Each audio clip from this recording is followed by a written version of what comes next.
พระธรรมกิติเมธีผู้ช่วยเจ้าวาดวัดราชาธิวาสวรวิหาร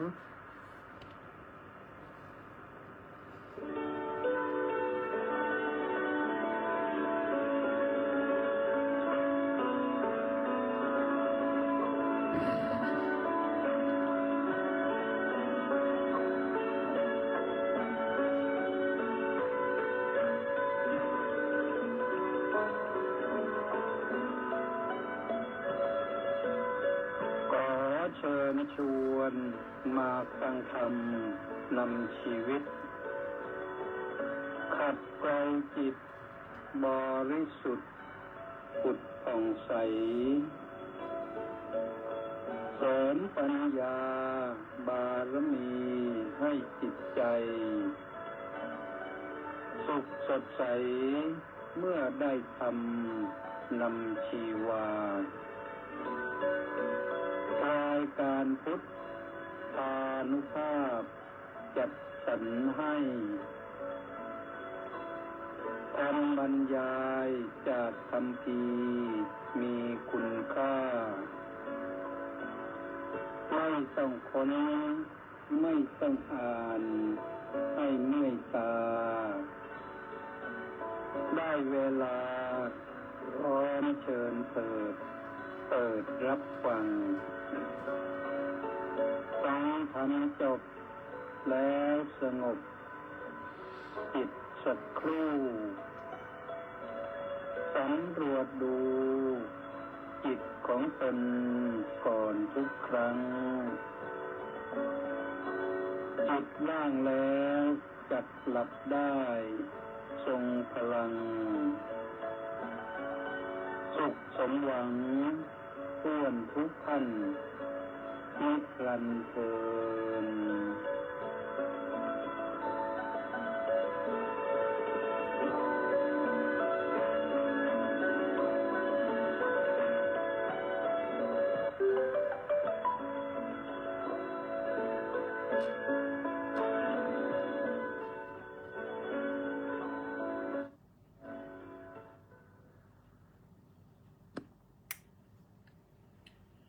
อะระหัง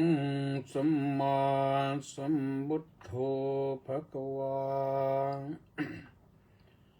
บุตถังภะวันตังอภิวาเด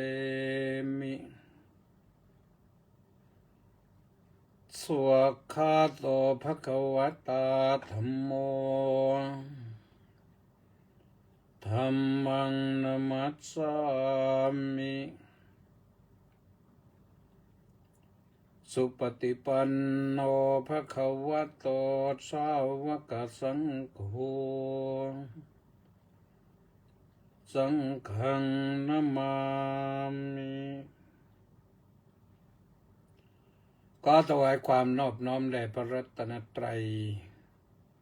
ขอเจริญสุขเจริญพรท่านสาธุชนทุกท่าน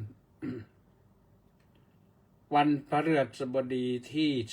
12มิถุนายนพระพุทธศักราช2568แรม2ค่ำเดือน7 3 ทุ่มเศษ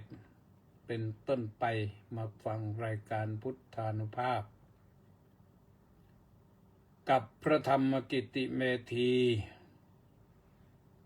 ทางสถานีวิทยุกองพลที่1รักษาพระองค์ AM 1350 กิโลเฮิรตซ์วิทยุเสียงธรรมจากชาวพุทธวัดหทัยนเรศนครปฐมวิทยุพระพุทธศาสนาและสังคมวัดศรีทวีนครศรีธรรมราชวัดสามชุกจังหวัดสุพรรณบุรีและก็วัดหนองกายจังหวัดเชียงใหม่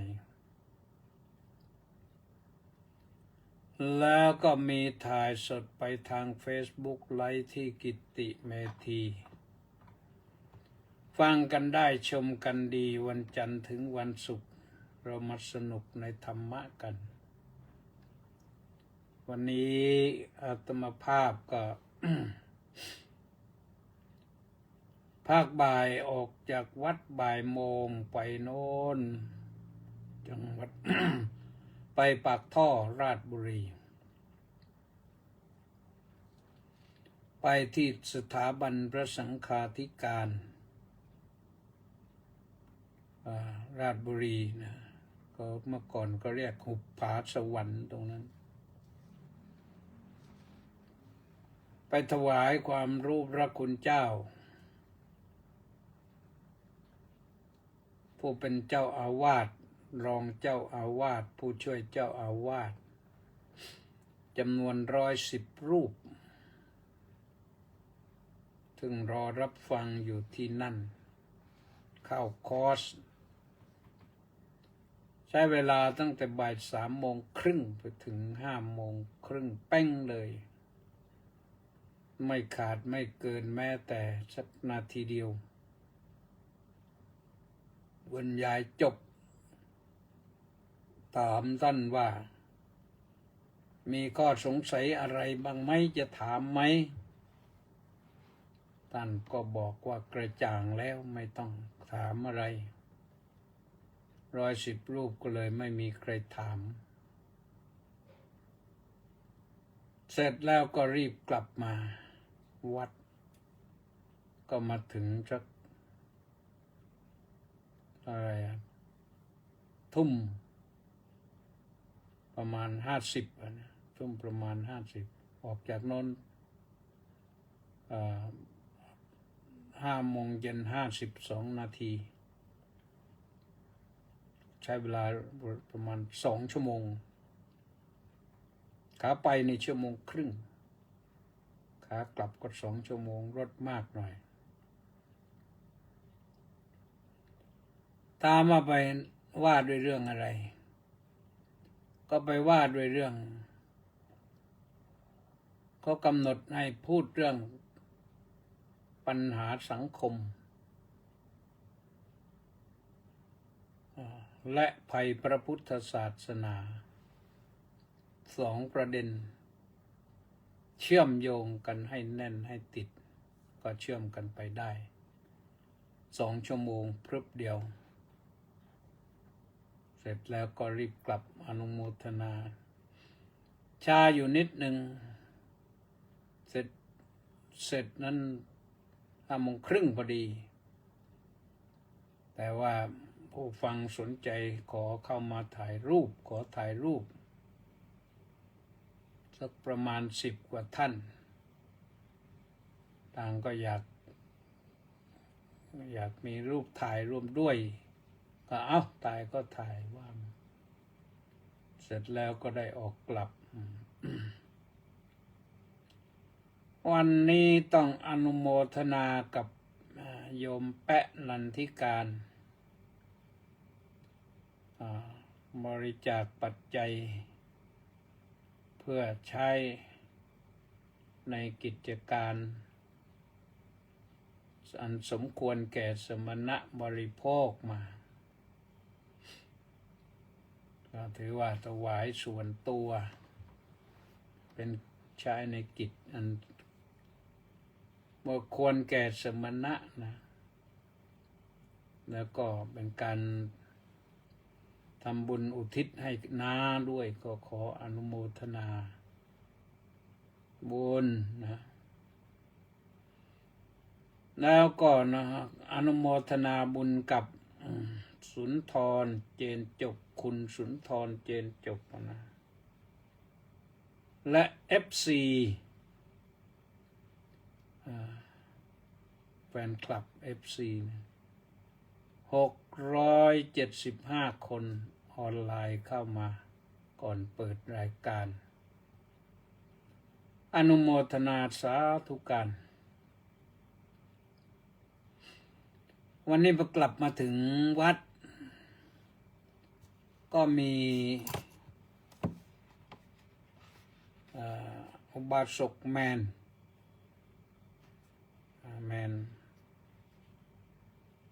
คือนายจตุพรธิราพรได้นำหนังสือมาถวายเล่มหนึ่งเป็นหนังสือชื่อว่าคนที่ฝึกตนเป็นคนประเสริฐ เป็นหนังสือสอนพระพุทธศาสนาแก่เด็กแล้วก็เป็นหนังสือที่ได้รับรางวัลชนะเลิศของใครล่ะก็มีหลายท่านยกย่องแต่ว่าผู้ประกวดนั้นก็คือทางราชบัณฑิตยสภาประกวดให้คนส่งเข้าไปประกวดแล้วก็อ่านก็ปรากฏว่าแต่งไปแล้วก็จตุพรธิราพรได้รับรางวัลที่1ในการประกวดหนังสือสอนพระพุทธศาสนาแก่เด็กและพระบาทสมเด็จพระเจ้าอยู่หัวทรงพระกรุณาโปรดเกล้าโปรดกระหม่อมให้พิมพ์พระราชทานเนื่องในวันวิสาขบูชาปีนี้คือ2568เนี่ยหนังสือหน้าตาเป็นอย่างนี้โยมหน้าตาเป็นอย่างนี้แต่ว่านี่จอมันจอมันนั่นนะตัวหนังสือมันกลับหลังพระบาทสมเด็จพระเจ้าอยู่หัวทรงพระกรุณาโปรด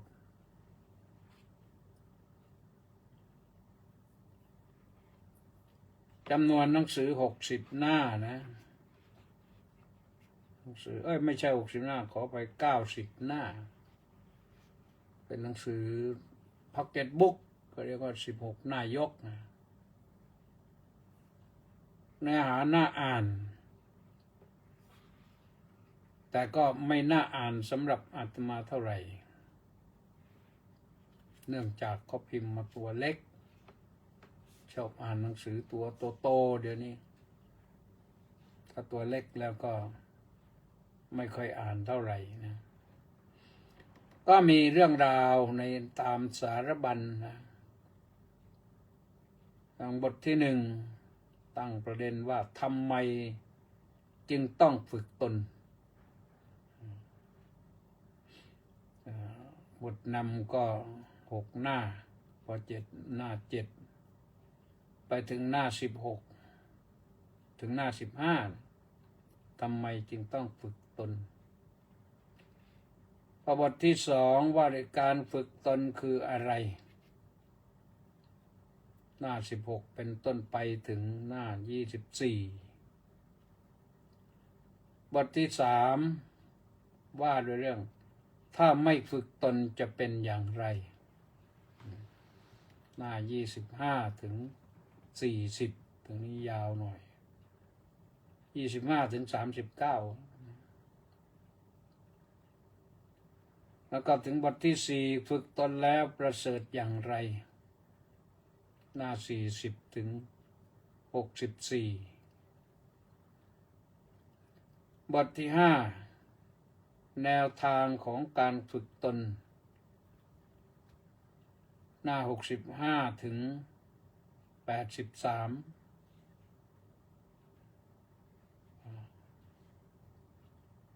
เนื้อหาสาระก็อยู่ตรงนั้น แล้วก็มีบทส่งท้าย84ถึง87พอ88ไปถึง90นั้นเป็นบรรณานุกรมบรรณานุกรมก็คือหลักฐานที่อ้างอิงว่าที่ว่าไปเนี้ยมีหลักฐานรับรองจากผู้หลักผู้ใหญ่ก็เป็นเรื่องที่น่าสนใจนะโรงเรียนควรจะแสวงหาไปไว้ที่โรงเรียนให้เด็กได้อ่านหรือให้ทำเป็นหลักสูตรนะคงจะยากอยู่ไปให้เด็กอ่านเสริมได้ ครูบาอาจารย์ที่สอนวิชาพระพุทธศาสนาหรือสอนสังคมควรจะมีไว้ให้ลูกศิษย์ลูกหาได้ศึกษาเล่าเรียนเพื่อพัฒนาชีวิตของตนให้ดีขึ้นตามลำดับนะ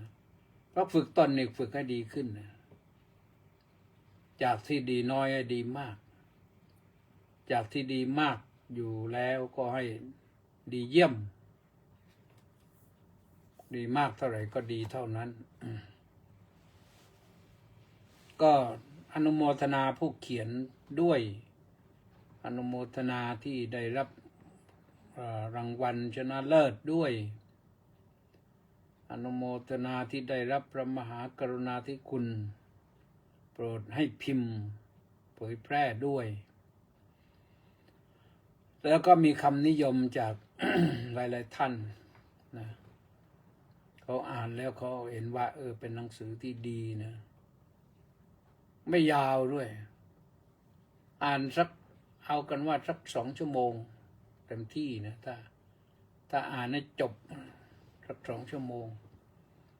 แต่ถ้าอ่านให้ได้ความนั้นก็ต้องอ่านไปเรื่อยๆวันละบทก็ได้อ่านหนังสือถ้าเร่งมากเนี่ยมันจำได้ไม่หมดอ่านเอาจบเล่มนี่มันได้ไม่เท่าไหร่ถ้าอ่านไปวันละบทนี่จะได้อะไรที่เยอะแยะเลยก็ว่ากันไปนะ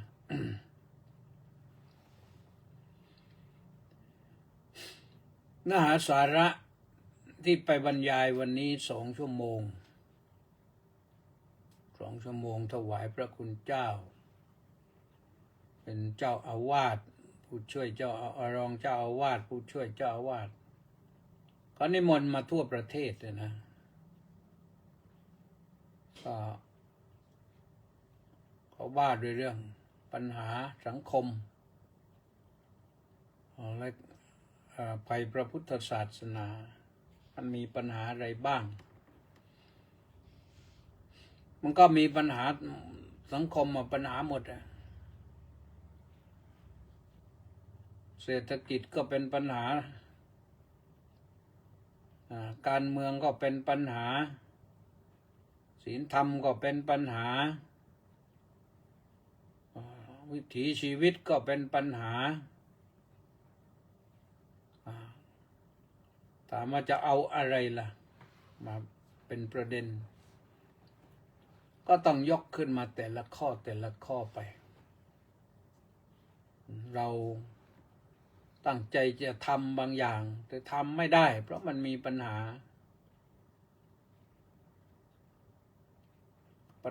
นั่นก็คือเรื่องของอุปสรรคให้ทำไม่ได้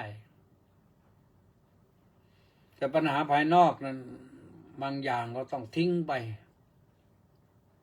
แต่ไปอะไรอาวรณ์มันมากก็ไม่ได้ปล่อยให้ผ่านไปกับสายลม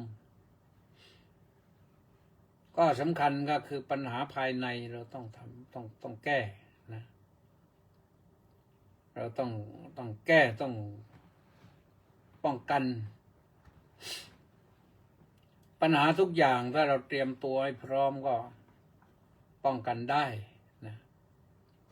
อย่างปัญหาน้ำมากนี่ตอนนี้ปัญหาภาคใต้ก็น้ำท่วมอีกฝนตกหนักเมื่อช่วงก่อนนี้ก็น้ำท่วมก็มีปัญหาภาคเหนือไปถึงเชียงรายโน่นเชียงรายก็น้ำท่วมเชียงรายเชียงใหม่น้ำท่วมก็เป็นปัญหาไม่ได้ป้องกันก็เลยและตุ้มเป๊ะกันไปเลยคาดไม่ถึงว่าจะเป็นขนาดนั้นแต่เมื่อป้องกันไม่ได้ก็ต้องยอมรับสภาพบางครั้งบางทีก็ทางส่วนราชการภาคราชการที่พอจะคาดคะเนได้ว่าฝนจะตกหนักอย่างนั้นอย่างนี้ประชาชนก็ยังไม่ค่อยเชื่อ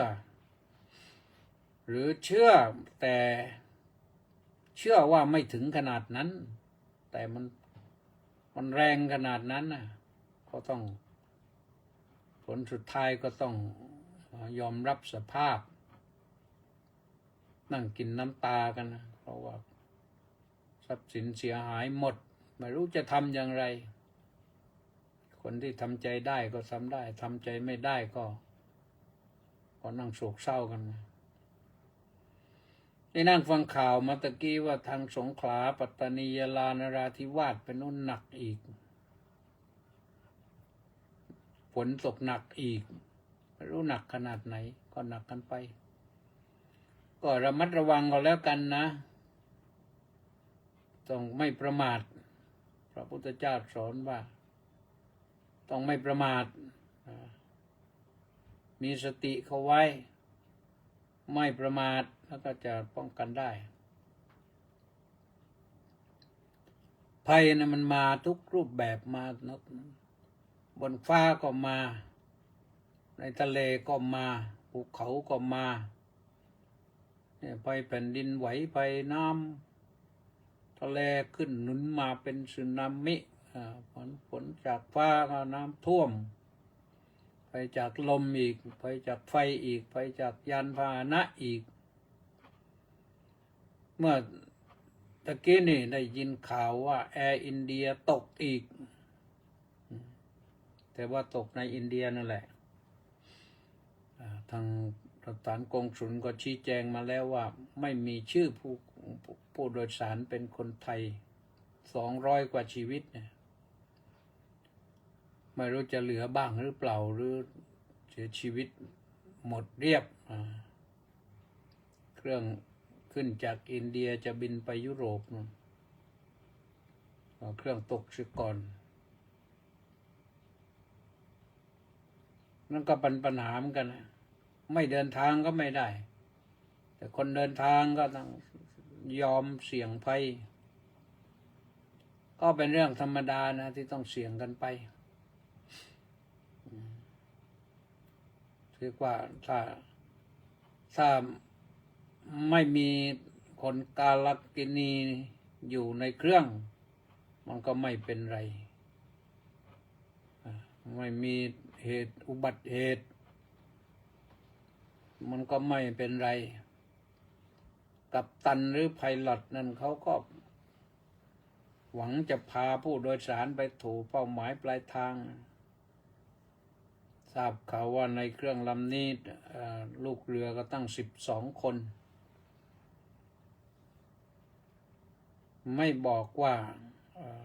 เหลือบ้างหรือเปล่าแต่ที่แน่ๆไม่มีคนไทยไปอาศัยอยู่ในไฟล์นั้นก็ถือว่าคนไทยโชคดีไม่ไปใช้การบินไฟล์นั้นไปมันมีรอบทิศทางนะในภาษาบาลีนั้นใช้คำว่าสัพปติพยังชีวิตังชีวิตนี้มีภัยรอบด้านพระพุทธเจ้าสอนให้ป้องกันภัยวันนี้ก็ไปแนะนำพระสงฆ์องค์เจ้าว่าให้ป้องกันภัยป้องกันภัยมันก็ต้องทำกำแพงป้องกันดีเราก็ปลอดภัยทีนี้ภัยบางอย่างมันมีอยู่แล้วภายในทำกำแพงก็ไม่อยู่มันเกิดเหมือนโจรทั้งหลายเนี่ยโจรมันอยู่ในบ้านในเมืองอยู่แล้วเพราะนั้นป้องกันไม่ได้แล้วเพราะว่ามันอยู่แล้วทำยังไงมีอย่างเดียวที่ทำได้ก็คือต้องกำจัดภัยอย่างน้ำท่วมมาก็กำจัดน้ำเมื่อ2554นั้นเราพูดกันถึงเรื่อง floodway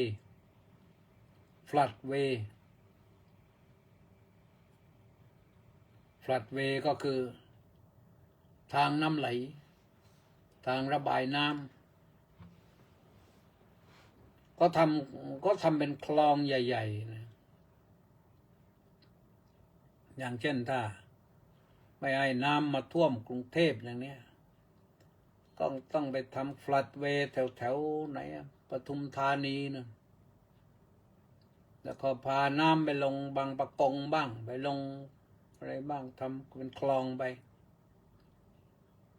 ก็กว้างสัก20 เมตรหรือ40 เมตรลึกสัก5 เมตรก็ให้น้ำมันไปทางโน้นไปออกบางปะกงก็น้ำก็มากรุงเทพมันก็น้อยเบาลงหรือระบายน้ำออกไปทางอะไรแม่น้ำแม่กลองแม่น้ำท่าจีนอย่างนี้ก็ไปออกทะเลเดียวกันแหละแต่ว่าทะเลกว้างใหญ่รับน้ำได้เยอะก็เป็นการป้องกันอย่างหนึ่งแล้วก็กำจัดไปด้วยกำจัดน้ำที่จะเข้ามากรุงเทพแต่พอน้ำแห้งแล้วก็หายจ้อยเนี่ยไม่ได้ทำต่อไม่ได้คิดต่อคิดตอนที่ปัญหาเกิดขึ้นเรื่องโจรทั้งหลายเนี่ยเหมือนกับโจรคือกิเลสนั่นแหละโจรคือกิเลสโจรยังไงโจรที่มันมาขโมยความสุขในจิตใจของเราไปเนี่ยจิตใจนี้ที่จริงควรจะอยู่กับความสุขถ้าป้องกันพยันตรายได้เนี่ยป้องกัน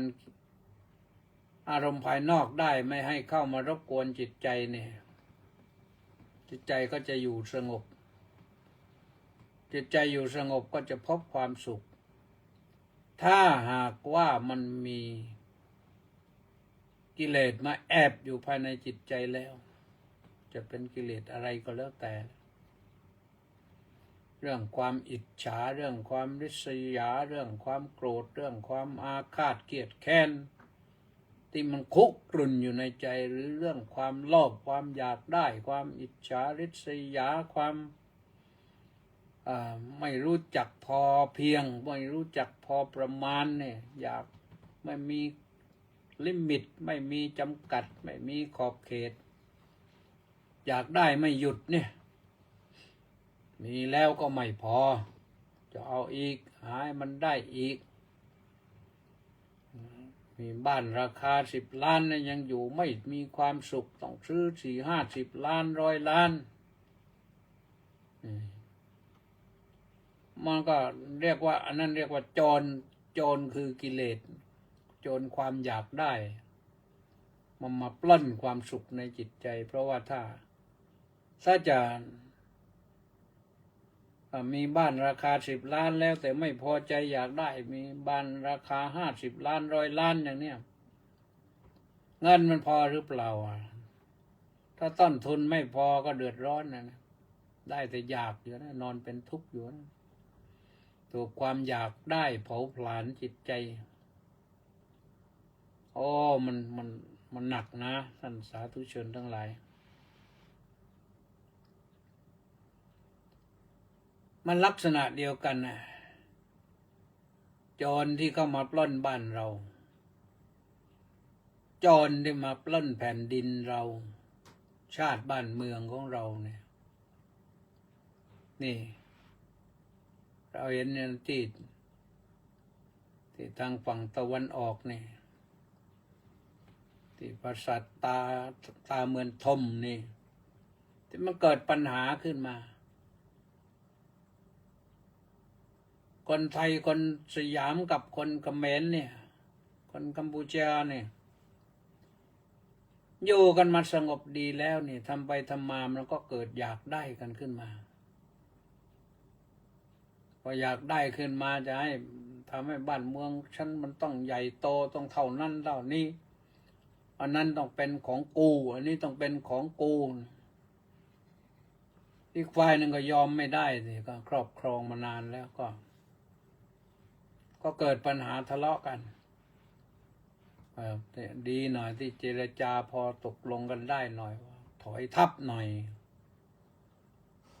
ถอยทัพไปเท่านั้นแล้วก็เรายังดื้อดึงก็ปรากฏว่าไทยปิดด่านเปิดด้วยเวลาอันจำกัดถามว่าใครเดือดร้อนนะคนชายแดนเนี่ยเดือดร้อนแต่ทำไปทำมาคนเขมรกัมพูชาเดือดร้อนกว่าเพราะทั้งลูกเด็กเล็กแดงที่ข้ามมาเรียนฝั่งไทยทั้งการค้าขายที่มาซื้อสินค้าไปจำหน่ายจ่ายแจกในประเทศเขมรกัมพูชาเดือดร้อนกันไปทั่วเพียงแต่ว่าเขาพูดเราไม่รู้เรื่องเท่านั้นนะว่าเดือดร้อนอย่างไรแต่เท่าที่เห็นนี่มาจ่อกันอยู่ที่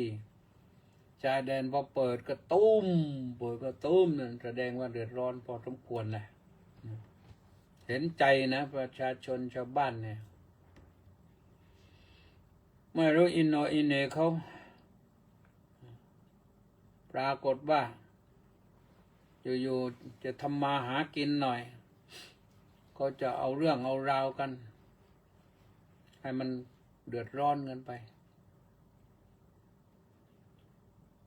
เดือดร้อนไม่ใช่เดือดร้อนธรรมดาเดือดร้อนหนักด้วยนะแต่ฝ่ายรัฐบาลไทยก็ต้องดูแลแผ่นดินไทยและดูแลประชาชนไทยให้ปลอดภัย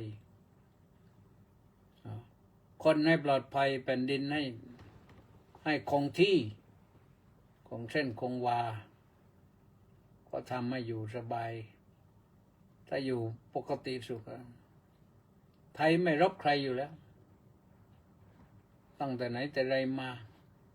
ไม่ไปรบใครก็ตกลงกันว่าอย่างนี้ก็อย่างนี้จบกันทำมาหากินกันก็อยู่ได้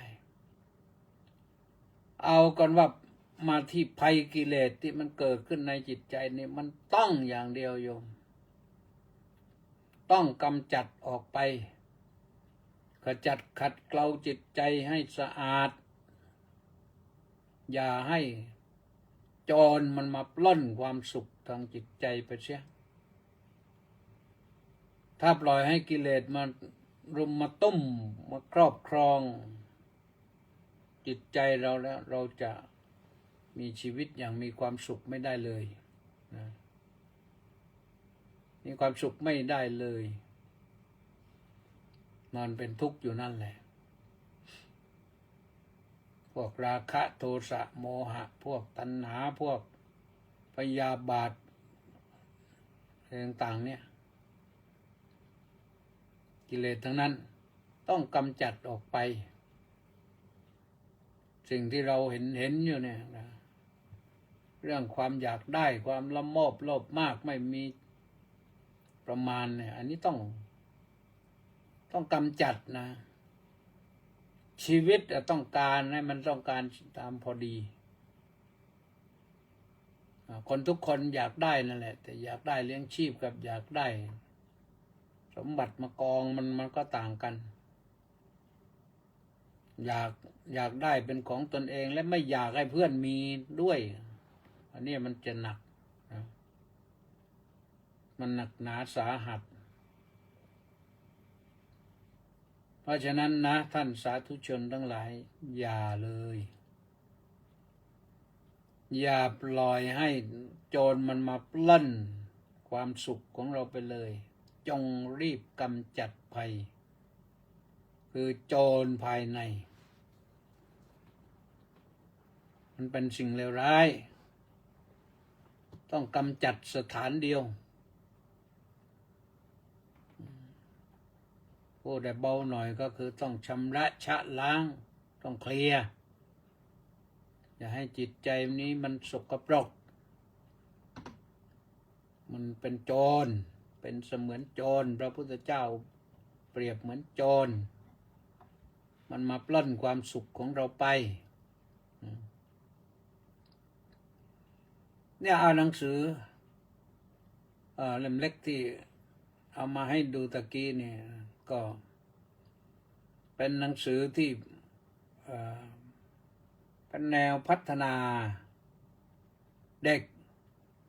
พัฒนาจิตใจของเด็กให้เด็กได้เรียนธรรมะได้รู้ธรรมะบ้างมันก็เป็นสิ่งที่ดีเด็กจะได้รู้เสียก่อนไม่ปล่อยให้ตัวเองถลำลึกเข้าไปว่าต้องอย่างนั้นต้องอย่างนี้บางครั้งบางทีมันไม่ได้นี่นะประการที่สามก็คือต้องพัฒนาเหมือนกับเราจะทำอะไรถ้าจะสมมติจะทำนาข้าว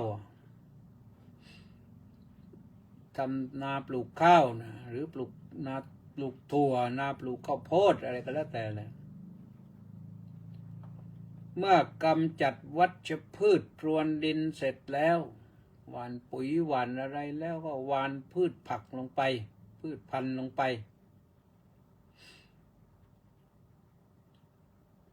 ได้น้ำบ้างก็พืชพันธุ์ก็จะงอกขึ้นแต่ต้องพัฒนาที่ดินก่อนให้มันเหมาะแก่การปลูกพืชพันธุ์นั้นๆก่อนเมื่อไถพรวนดินดีแล้วก็หว่านพืชลงไปก็ได้น้ำก็พืชก็งอกงามเติบโตขึ้นมาก็ทำให้ได้ประโยชน์ได้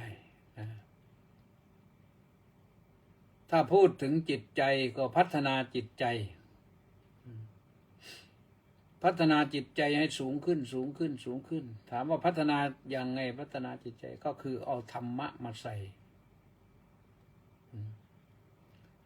ต้องเอาธรรมะมานำความเจริญจิตใจถ้าไม่มีธรรมะจิตใจนี้เจริญยากไม่มีอะไรอื่นมาทำให้เจริญได้ต้องธรรมะนี่แหละนะธรรมะจะเอาข้อไหนก็เลือกเอาที่จริงแล้วเพียงแค่หิริโอตตัปปะเนี่ยความละอายชั่วความเกรงกลัวบาปนี่เอาให้หนักแน่นแม่นมั่นนี่ก็พัฒนาได้เยอะแล้วนะคนเรานี่ถ้าพัฒนาจิตให้ละอายชั่วเนี่ยไม่ทำชั่วไม่ว่าชั่วน้อยชั่วใหญ่ชั่วมากชั่วน้อยชั่วอะไรต่างๆก็ขึ้นชื่อว่าชั่วแล้วไม่ทำเนี่ยพระพุทธเจ้าสอนไว้สัพพปาปัสสะอาการนังเนี่ยไม่ทำชั่วทุกอย่างมันจะมากจะน้อยจะใหญ่จะเล็กก็ไม่ทำถ้าชั่วแล้วไม่ทำบางคนก็อ้างว่าก็ไม่รู้ว่าสิ่งนั้นมันชั่วศึกษาบ้างสิฟังพระบอกบ้างสิการเบียดเบียนชีวิตคนอื่นเบียดเบียนทรัพย์สินคนอื่นนั้นเป็นชั่วมันเกิดจากอารมณ์ชั่วจิตใจที่ชั่วไม่มีเมตตากรุณาคนอื่นเลยเห็นแต่ความสุขส่วนตัวไม่เห็นความสุขของคนอื่นอย่างนี้ก็ทำให้อยู่กันสงบไม่ได้เป็นมนุษย์นี่ต้องมีเมตตาต่อกันเจริญเมตตาเยอะๆพอมีหิริโอตตัปปะขึ้นมาแล้วนี่เมตตาก็จะเกิดขึ้นเมตตาเกิดขึ้นก็จะมีความสุขขึ้นคิดอะไรก็คิดอย่างสร้างสรรค์คิดให้มันเป็นประโยชน์คิดให้มันดีงามคิดให้มันได้สิ่งที่เขาเรียกว่าสร้างสรรค์คือต่อยอดไปเรื่อยๆอาตมาก็คิดเรื่อยนะคิดให้คนโน้นคิดให้คนนี้เพราะเป็นคนที่อยู่กับการพูดเยอะ การบรรยายการเทศนี่มันต้องเสนอความคิดก็ต้องคิดพัฒนาอย่างบางครั้งบางทีไปบรรยายให้แก่การระดับผู้อำนวยการอย่างนี้ก็ต้องเสนอแนวคิดว่าเป็นผู้อำนวยการควรจะทำอย่างไรทำอะไรให้มันเจริญไปบรรยายแก่ชาวอะไรชาวอบต.อย่างเนี้ยก็ต้องไปบอกเขาว่ามันควรจะทำอะไรให้มันเกิดความเจริญบ้างก็เคยบรรยายนะเคยเสนอว่าอบต.ควรจะมีร้านเป็นลักษณะอะไรเป็น fresh market ก็ได้เป็นอะไรก็ได้นะเป็นตลาดสดของอบต.เป็นหรือเป็นร้านจำหน่ายสินค้าที่เป็นมาตรฐานของอบต.อย่างนี้มันสินค้าในตำบลก็ต้องมาวางที่นี่โชว์ด้วยขายด้วยมีทุกตำบลเลยแต่มันทำยากนะเขาบอกว่ามันทำยากนะใช่ก็มันทำยากเหตุที่ทำยากเพราะอบต.ต้องลงทุนที่จะเป็นอบต.ได้เดี๋ยวนี้ต้องลงทุนสูงลงทุนไปแล้วก็ต้องเรียกทุนคืนมันก็ยุ่งยากอีกนะก็เพราะฉะนั้นเราสร้างสรรค์ไม่ได้คิดพัฒนาสร้างสรรค์ไม่ได้ตอนนี้ไปบอกพระบอกว่าถ้าเราคิดได้นี่เราทำเป็นนี่แต่ทำไม่ได้อย่างเช่นสร้างรถยนต์นั่งขึ้นสำหรับคนไทยยี่ห้อไทยสักคันหนึ่งถามพระว่าควรจะตั้งชื่ออะไรดีนะถ้าคิดรถยนต์ขึ้นสักคันหนึ่งเป็นรถเก๋งก็แล้วกันควรจะตั้งชื่ออะไรดีเราไม่ต้องไปใช้ของต่างชาติอย่างเดียวใช้ของต่างชาติเนี่ยกำไรก็ให้ต่างชาติแต่เราคิดทำไม่ได้คิดได้ทำไม่ได้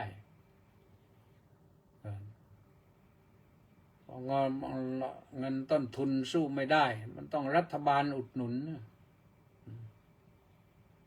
รัฐบาลไม่อุดหนุนมันไปไม่ได้เดี๋ยวก็ล่มเดี๋ยวก็เจ๊งเหมือนเคยมีอะไรวิทยุธานินอย่างนี้ไปไม่รอดแล้วสู้ยี่ห้อของญี่ปุ่นไม่ได้เขาตีตลาดพักเดียวหมดเลย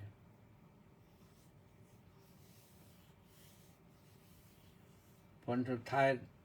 ชื่อไทยก็เจ๊งของเขาเจ๋งของเราเจ๊งวันนี้ตั้งชื่อไปให้พระตั้งชื่อเด็กตั้งชื่อก็เด็กตั้งชื่อรถยนต์ชื่ออะไรเด็กเสนอว่าชื่อสยามว่างั้นนะสยามมอเตอร์สยามคาร์ก็ SM ก็ได้อักษรย่อ SM สยามมอเตอร์หรือจะไปเอาชื่อ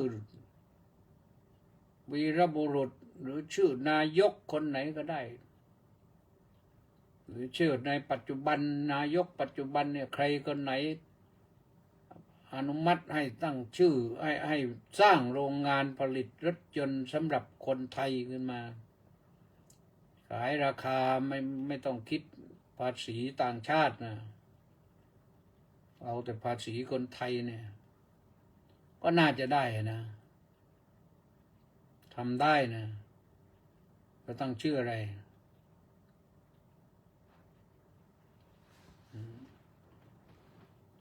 ตั้งชื่ออะไรนะโยมอาตมาตั้งชื่อแล้วนะ UI มอเตอร์นะ UI มอเตอร์คืออะไรอย่างก็อุ้งอิงมอเตอร์ไงอุ้งอิงมอเตอร์ก็อันนี้ไม่ใช่พูดนั่นนะไม่ได้ให้ร้ายท่านนายกนะแต่ว่าเขาใช้กัน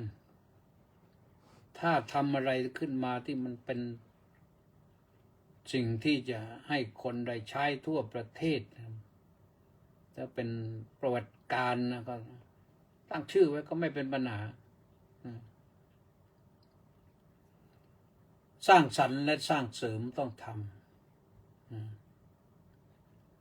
เมื่อสร้างสรรค์สร้างเสริมแล้วต้องรู้จักรักษาไว้ให้มันดีนะรักษามาตรฐานอย่าให้มันตกต่ำไม่ตกต่ำไปกว่าอื่น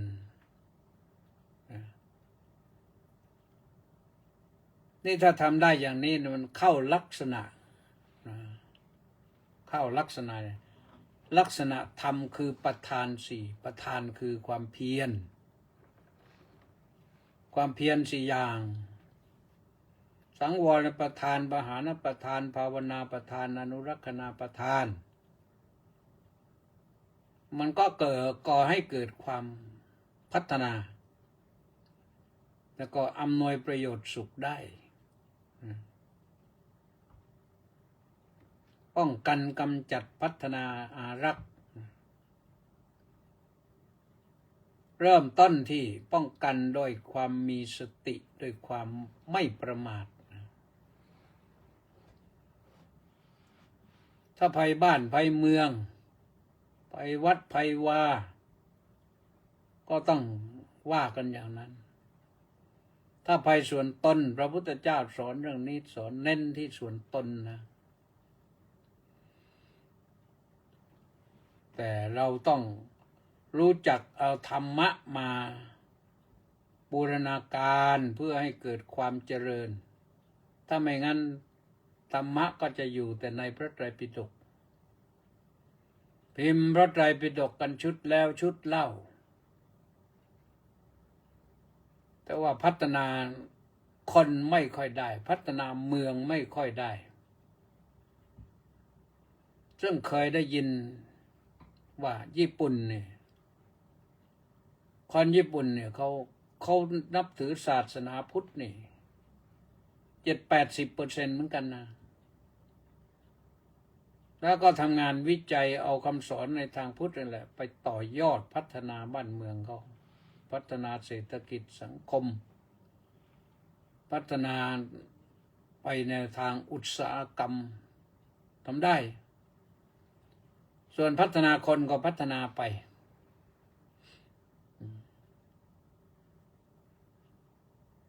ในส่วนที่เอาธรรมะพัฒนาคนก็ใช้กระบวนการปฏิรูปเอาธรรมะมาพัฒนาคนก็ได้พัฒนาวัตถุให้มันเกิดประโยชน์ก็ได้ทำให้พระไตรปิฎกไม่ติดอยู่ไม่ติดอะไรไม่ติดคอกไม่ติดกำแพงอยู่ในตู้ในตำราในหนังสือเท่านั้นเกิดประโยชน์แน่นอนนะอย่างเนี้ยหนังสือ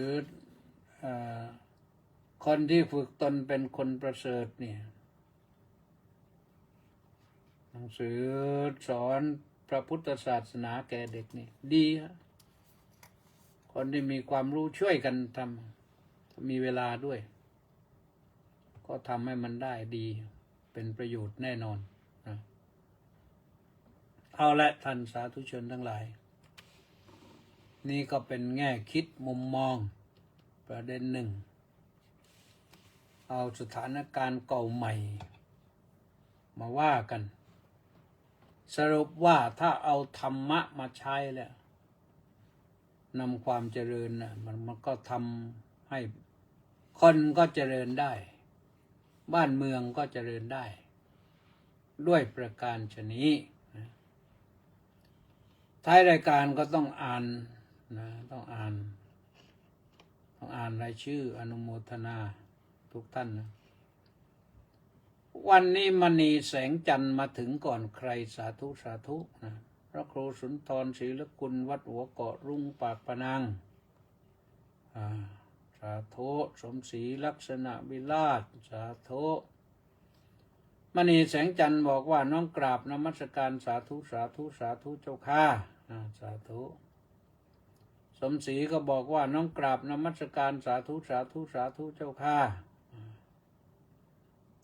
ศิวพรสุภาผลก็บอกว่าน้อมกราบนมัสการสาธุสาธุสาธุเจ้าค่ะเหมือนกันเลยประโยคเดียวกันสาธุแม่ชีสมใจนี่บอกว่าสาธุสาธุสาธุสาธุเจ้าค่ะก็สาธุสุวินรักษัตริย์โอ้ท่านรองศาสตราจารย์ดร.สุวินรักษัตริย์บอกว่าได้ร่วมฟังต้นรายการกราบนมัสการครับเอามาทันวันต้นรายการเลยนะสาธุสริตพองแทสะบำรุงด็อกเตอร์ป้ายแดงนี่ก็บอกว่าสาธุครับพระอาจารย์สาธุเจโสนครสวรรค์บอกว่ากราบนมัสการเจ้าข้าสาธุสาธุสาธุสาธุทองใสราชโคตบอกว่าน้อมกราบนมัสการหลวงพ่อเจ้าคุณขอรับสาธุสาธุสาธุสาธุแปะนันทิการก็บอกว่าน้อมกราบนมัสการสาธุสาธุสาธุเจ้าค่ะอนุโมทนาสาธุด้วยนะบินคิมก็บอกว่ากราบนมัสการพระเดชพระคุณท่านเจ้าคุณอาจารย์ด้วยความเคารพอย่างสูงครับผมวันนี้อากาศดีครับผมฝนตกช่วงเย็นเล็กน้อยครับเห็นถนนเปียกๆก็แหละถนนเปียกๆก็ที่ได้ฝนตกที่นั่นถนนเปียกภาษาตรรกะนะแต่บางทีก็กทมรถน้ำก็ถนนเปียกกันนะสุพรรณีวันดีบอกว่าสาธุสาธุสาธุสาธุจัดชัยสารบอกว่ากราบนมัสการครับท่านเจ้าคุณอาจารย์สาธุเฉลิมชัย AS ก็บอกว่ากราบ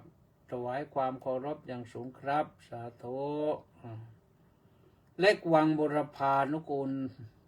แก้วสุขบอกว่ากราบสาธุครับสาธุมัคโคนาโมเม